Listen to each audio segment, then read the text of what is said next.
कहाँ जा रहे हो? आप मुझे छोड़ के नहीं जा सकते। मैं तेरा पिता हूं, ये तेरी माता है। तब सुखदेव जी कहते हैं, ना मेरा कोई पिता है, ना कोई मेरी माता है। मैंने अमर कथा को सुन रखा है, मैं अमर हूं। इसलिए इन रिश्तों के चक्कर में मैं नहीं पड़ना चाहता। ये जितने रिश्ते हैं ये हमें दुख ही देते हैं। कोई भी रिश्ता बना लो, कोई भी रिश्ता, इन रिश्तों के अंदर कहीं ना कहीं हमें दुख ही मिलता है। इसलिए हमें कोई रिश्ता नहीं बनाना और हमें नहीं रहना। बोले लाला, घर गृहस्थी में रहने से भगवान मिल जाता है, आप हमारी बात को सुनो समझो। बोले हम कुछ नहीं सुनना चाहते, घर को छोड़ के चले गए। अब आगे आगे सुखदेव जी जा रहे हैं और पीछे पीछे वेद व्यास जी जा रहे हैं।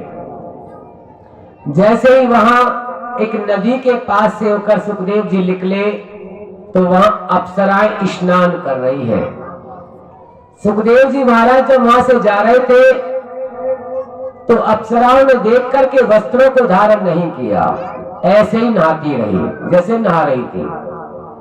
जैसे ही वेद व्यास जी वहां पहुंचे तो जल्दी जल्दी अप्सराओं ने देख करके कपड़ों को पहनना शुरू किया। तो उस समय वेद व्यास जी ने वहां एक प्रश्न किया, अप्सराओं, मैं आपसे कोई प्रश्न पूछ सकता हूं? बोले हाँ वेद व्यास जी पूछिए ना। बोले मेरा बेटा यहां से गया तो आपने वस्त्रों को धारण नहीं किया, ठिठोली करती रही और नहाती रही, और जब मैं यहां से आया तो आपने जल्दी जल्दी वस्त्रों को धारण करना शुरू कर दिया, इसका मतलब क्या है? तब उन अप्सराओं ने बताया कि आपका बालक अद्भुत है, ये बच्चा है। गुरुजी कहते हैं या तो तुम्हें बच्चे में भगवान मिलेगा या फिर बड़े में भगवान मिलेगा। राधे, जो बड़े हो जाते हैं ना, बड़े जिनकी मूंछें सफेद हो गई, जिनके बाल सफेद हो गए, वो कहीं ना कहीं भगवान का रूप हो जाते हैं। अगर बच्चे कोई या तो हट बच्चा करेगा या हट बड़ा बूढ़ा करेगा। बच्चे की हट तो हम कभी कभी पूरा कर देते हैं, लेकिन बड़े बूढ़े की हट पूरा नहीं करते। एक बात ध्यान रखना, ये जो घर में बड़े बूढ़े हैं ना, इनको अगर तुम प्रसन्न रखोगे तो जीवन की सारी खुशियां तुम्हारे कदम चूमेंगी, सारी खुशियां। और अगर आप इन्हें गलती से दुखी रखोगे तो आप चाहे कितनी भी कोशिश कर लो, कितनी भी कोशिश कर लो, जो आप प्राप्त करना चाहते हो वो नहीं मिलेगा। जैसे बहुत सी माता बहन है, घर में वो सासू माँ को चाय नहीं पिलाएगी, मंदिर में भोले बाबा को लूलू बनाने आ जाएगी। भोले बाबा को लूलू कैसे बना देते हैं? एक लोटा पानी, एक लोटा भर लेगी, एक चम्मच दूध डाल लेगी। एक क्या करने जा रही है? भोले बाबा को नहलाने। काय से? दूध से। दूध से? दूध? अरे बाबरी, इसमें कहाँ है दूध? ये तो पानी से भरा हुआ। एक चम्मच दूध सफेद कर दिया, वो दूध हो गया क्या? ऐसे ही और भोले बाबा को मनाने चल देगी। और घर में सास ससुर ऐसे ही बैठे, थोड़ा रूप भी दिखाएगी। तुम्हें पता नहीं है मैं भोले बाबा को सिर पे पूजा करके आई हूँ, हाँ ये है वो है। अरे बाबरी, तू भोले बाबा की जब पूजा करने जा रही थी ना, तभी सास ससुर के लिए एक लोटा भर के चाय रख जाती और कहती मुंह फूकते रहो, पीते रहो, मुंह फूकते रहो जब तक मैं आऊंगी। तो बेचारा वो बुड्ढा और बुढ़िया चाय पीती रहेगी, तुझे दुआ देती रहेगी, और जो उनके मन में से दुआ निकलेगी तभी जाके शंकर भगवान तेरी मनोकामना को पूरी करेगा। राधे, तभी जाके वो तेरी मनोकामना को पूरी करेगा। शायद आपने सुना होगा, घर में माँ भूखी बैठी है, बाहर लंगर लगा है। ऐसा लंगर लगाने से कोई फायदा नहीं है। अगर घर में माँ भूखी है और हमने बाहर भंडारा कर रहे हैं तो ऐसा भंडारा करने से क्या फायदा रे? अगर घर में सास ससुर दुखी है और तुम भगवान को बेवकूफ बनाने, लूलू बनाने जा रही हो, एक लोटा पानी और वो थोड़ा सा दूध डाल के फिर भी भोले बाबा बेचारे खुश हो जाते। लेकिन गजब कब होता है? गजब तब हो जाता है जब हम लोग को भगवान का भोग लगाने का भी तरीका नहीं पता। बहुत सी माता बहन तो वो अगरबत्ती भी लगाएगी ना, अगरबत्ती तो सीधी भोले बाबा की नाक के नीचे लगाएगी। ले सुन खुशबू, मेरी मनोकामना पूरी करनी है तुझे, सुन ले। और अगर कहीं धूप बत्ती मिल गई उसे तो सीधी शिवलिंग पे लगाएगी, सीधी तरबूजे पे, है तुझे ऊपर से नीचे तक जलाऊंगी, तू मेरी मनोकामना पूरी नहीं करता है ना।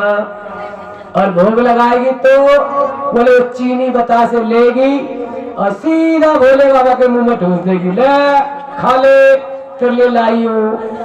अरे बाबरी, ऐसे भगवान के मुंह में थोड़ी ठूसा जाता है, मूर्ति का चेहरा खराब हो जाता है। तो क्या किया जाता है? बोले वहां पत्ता ले ले, कटोरी में रख दे, दोने में रख दे, कुछ नहीं है तो कोई पत्ता तोड़ ले वृक्ष का।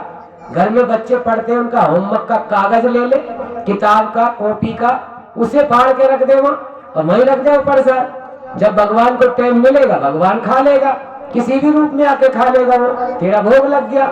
और भोग लगाने के बाद गाय को खिला दो। 33 करोड़ देवी देवता निवास करते हैं, 11 साल से छोटी कन्या को खिला दो। देवी मानते, देवी हमारे सनातन धर्म में गुरुजी कहते हैं कि 11 साल से छोटी, 12 साल से छोटी कन्या देवी का रूप होता है वो। लेकिन हमारे भारत में बहुत बड़ा दुर्भाग्य है कि आज 5 साल की, 7 साल की कन्या भी सुरक्षित नहीं है। राधे, 5 साल की कन्या भी सुरक्षित नहीं है। क्यों? शायद पता नहीं हम क्या खाने लग गए हैं, शायद हम लोग पता नहीं क्या देखने लग गए हैं। ये राम चरित्र कथा आएगी तब मैं आपको कन्याओं का एक चरित्र गुरुजी सुनाते हैं, वो सुनाऊंगा भागवत जी के चौथे दिन। आज तो भागवत जी का दूसरा दिन चल रहा है। तो आज का यही है कि आज सोमवार है। जब भी भोले बाबा को भोग लगाएं, भोले बाबा किसी को भी भोग लगाएं। अब बहुत सी माता बहनों घर में मूर्ति होती है, उन्हीं के कांच वाली तस्वीर वाली उन्हीं में चिपका देगी, ले खा ले। अरे रख दे, कोई भिखारी आए उसको दे देना, गाय माता को खिला दे, किसी कन्या को दे दे। हमारे यहाँ सबसे बड़ा मानते हैं शादीशुदा बेटी, भांजा, दामाद, इसे ब्राह्मण से भी बड़ा माना गया है। हमारे यहाँ ब्रज में, मथुरा वृंदावन में, यहाँ हमारे यहाँ कहते हैं कि कोई ब्राह्मण ना मिले कोई बात नहीं, गांव में कोई शादीशुदा बेटी आई है कि हाँ उसे दान दे दो, समझ लो तुम्हें ब्राह्मण से बड़ा दान हो गया। गांव में कोई भांजा आया है, बोले हाँ, बोले उसे दान दे दो, ब्राह्मण से बड़ा दान हो गया। अगर गांव में कोई दामाद आया है, बोले हाँ, बोले बहुत बड़ा दान होता है दामाद का। शादीशुदा बेटी, भांजा, दामाद, भाट, भिखारी, इन सबका बहुत बड़ा दान माना गया है। तो हम अगर चाहें तो उस प्रसाद को किसी को भी दे दे, वो खा लेगा प्रसाद को, उसका पेट भर जाएगा। पेट ना भी भरेगा, कम से कम वो तुम्हें दुआ देगा। इसलिए भगवान के मुंह में ठूसने से ही भगवान का पेट नहीं भरता। भगवान तो तेरी श्रद्धा और भक्ति का भूखा है। और श्रद्धा भक्ति का मतलब है कि हम भगवान के आगे प्लेट में, दोने में, कटोरी में या पत्ते पर रख दे। कुछ भी ना मिले तो कागज पे रख दे भगवान के आगे, कुछ भी ना मिले धरती पे रख दे तू भगवान के आगे। जब भगवान का मन होगा किसी भी रूप में वो आएगा, खा के चला जाएगा। अब ऐसी एक बहन थी, शिवरात्रि का समय था और शिवरात्रि वाले दिन खुद तो नहाएंगे गर्म पानी से। गर्म, फरवरी में आता है शिवरात्रि, गर्म पानी से खुद तो नहाएंगे। और भोले बाबा के लिए वही 1 लोटा पानी या 1 बाल्टी भर के पानी और वो थोड़ा सा दूध, वो वाइट वाइट करना है बस। अब भोले बाबा कहते ठंड में मुझे ही मारने चली आई, तू खुद तो नहा के आई है गर्म पानी से है? और मुझे ठंडे से नहा रही है। फिर भी वो कुछ नहीं कहते, सारे दिन नहाते रहते हैं, सारे दिन। लेकिन एक बहन जी बहुत लेट आई, ठंडा पानी लाई, नहा दिया बाबा को। बाबा बोले, भोले बाबा चल कोई बात नहीं मिला दे। और चीनी ले आई और मुंह में ठूस दी, ले खा। अब भोले बाबा कह रहे क्या करूं, तो सोने का टाइम हो गया, तू जा। चली गई। अब वो जैसी भोले बाबा को नींद आने लगी, थोड़ी सी आंख खोल के देखी तो सामने से चींटी आ रही है। भोले बाबा बोले चलो चलो टाइम खत्म हो गया मिलने का, जाओ जाओ जाओ। चींटी बोली महाराज इधर से मैं आ रही हूँ, इधर से मेरा खसम आ रहा है। खसम मतलब पतिदेव आ रहे। पतिदेव ये ब्रज भाषा है। पतिदेव के हाँ वो पति है ना मेरा, चींटा, चींटा मेरा पति है। क्यों जी तुम दोनों मुझसे मिलने क्यों आ रहे हो? बोले तुमसे मिलने कौन आ रहा है बाबा, तुम्हारे मुंह में चीनी रखी ना बतासा चीनी, उसे खाने आ रहे हो। अच्छा तो तुम नहीं सोने दोगी? बोले जब तक तुम्हारे मुंह में चीनी और बतासा मीठा रखा है जब तक तुम्हें कौन सोने देगा। क्या बोलोगे? और देखो भगवान को भोग लगाने का तरीका अलग अलग है सबका, एक से बेस्ट तरीका। घर में मिठाई का डब्बा आ जाए, चलो रसगुल्ले मान लो, रसगुल्ले आ जाए, तुरंत 4 रसगुल्ले निकालेगी, कटोरी में अलग धर देगी। काय के हैं? भगवान के हैं, भगवान को भोग लगाऊंगी, भगवान के हैं, जाके मंदिर में धर देगी। सवेरे धरेगी तो शाम को उठा के खुद खा जाएगी या बच्चों को खिला देगी। रात को रखेगी तो सुबह जाएगी नहा धो के सबसे पहले वह कटोरी झपटेगी। पर ये तो भगवान का हिस्सा था, ये तो भगवान को खाने दे। भगवान कहाँ खाने आता है? अरे बावरी, सिर्फ उसे खिलाने वाला चाहिए। भगवान तो कलयुग में भी खाने आया है।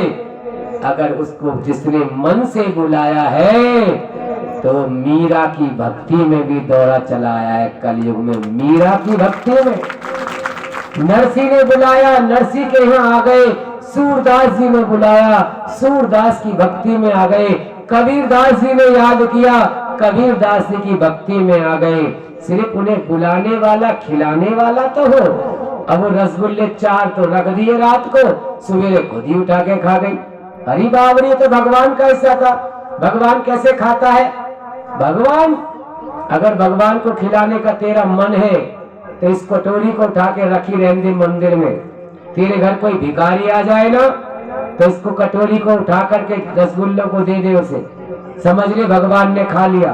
कोई साधु ब्राह्मण को दे दे, भगवान ने खा लिया। किसी छोटी सी कन्या को दे दे, गांव की किसी भी बेटी को, समझ ले देवी मैया ने खा लिया। कोई ना मिले तो वृक्ष के नीचे चींटी चींटाओं के नाम से रख दे, समझ ले भगवान ने खा लिया। तेरे घर में गाय है, उस गाय को खिला दे, 33 करोड़ देवी देवताओं ने खा लिया। लेकिन ना, कलयुग का इंसान है, मेरा पेट हारू और मैं न दूं काऊ राधे, मैं न दूं काऊ। फिर कहते हमने कथा बहुत सुन ली, अच्छा, हमने कथा बहुत करा ली, अच्छा। अरे एक बार कथा करा लेते ना, एक बार मन से, और एक बार कोई अच्छा व्यास आके कथा सुना जाता ना तुम्हें, तो तुम्हें कथा का असली महत्व पता चल जाता कि आखिर ये भागवत कथा है क्या। कभी मन करे तो देवकीनंदन ठाकुर जी महाराज की आस्था चैनल से कथा सुनना, तुम्हें समझ में आएगा कि आखिर घर गृहस्थी में हमें कैसे जीना है।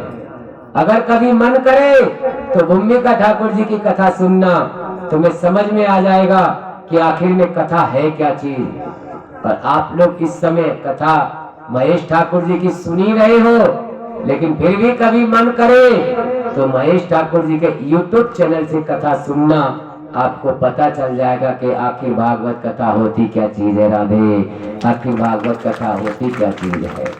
इस भागवत कथा में तो जनरल नॉलेज है, और जनरल नॉलेज उसी को मिलती है जो सुनना चाहता है।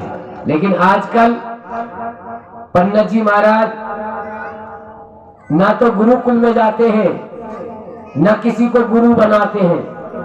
बस थोड़ा सा समझ में आ जाए भागवत कथा है क्या चीज, 2-4 श्लोक सुनाएंगे संस्कृत में, फिर उसको एक आध बात हिंदी में सुना देंगे, एक आध भजन चलेगा, लांगुरिया पंप चल गई, शीला जवान हो गई, कथा खत्म हो गई, घर चले जाओ, राधे राधे बोलो।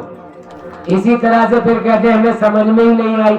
समझ में तब आएगी तब उस कथा को समझने का हम प्रयास करेंगे और समझाने वाला होगा। देखो ये कोई बड़ी बात नहीं कह रहा मैं, आपके यहाँ पहले भी बहुत सारी कथाएं हुई है और आपने सुनी भी है। इस कथा से सिर्फ आपको जनरल नॉलेज मिलेगी, क्योंकि ये कथा जो यहाँ लेकर आए हैं। जब मैंने दाई माई पर कथा करी थी तो ये कथा सुनने जाते थे वहां, जो यहाँ बुला के लाए हमें निमंत्रण देकर के वहां जाते थे। इनका मन वही था। हमसे कई बार कहा महाराज हमारे यहाँ कथा। मैंने कहा भाई एक गांव में एक कथा हो गई, गुरुजी की तरफ से ऑर्डर नहीं है, एक गांव में एक ही कथा कर सकते हैं। फिर भी इनका मन नहीं माना, ये चाहते थे आप लोगों को कथा सुनाना। जब वहां पहुंच गए दूसरे गांव में, और जिस दिन हमारे कलश या पूजन था, कलश यात्रा थी, उसी दिन पहुंच गए। रिक्वेस्ट की, प्रार्थना किया इन्होंने। गांव वालों ने कुछ आपके बारे में अनेकों बात भी कही जो मैं ब्याज गद्दी से नहीं कहूंगा। उस मोहल्ले में मत जाना, ऐसे है वैसे है। लेकिन फिर हमने कहा नहीं, एक व्यक्ति गांव में अगर कोई बुरा काम करता है तो पूरा गांव बदनाम होता है, और एक व्यक्ति अगर गांव में कोई अच्छा काम करता है तो पूरे गांव का कल्याण होता है। राधे, पूरे गांव का उद्धार होता है। इनका मन है तो कथा होगी। फिर एक दिन 2 जने पहुंच गए, एक दिन 3 जने पहुंच गए। तो हमारी इच्छा हुई कि हम यहाँ कथा सुनाने आए, और इसीलिए हमने भागवत कथा का यहाँ पाठ रख दिया। वरना गुरुजी की तरफ से एक गांव में इस समय 2 कथा करने का ऑर्डर नहीं है। अगर आपको मैं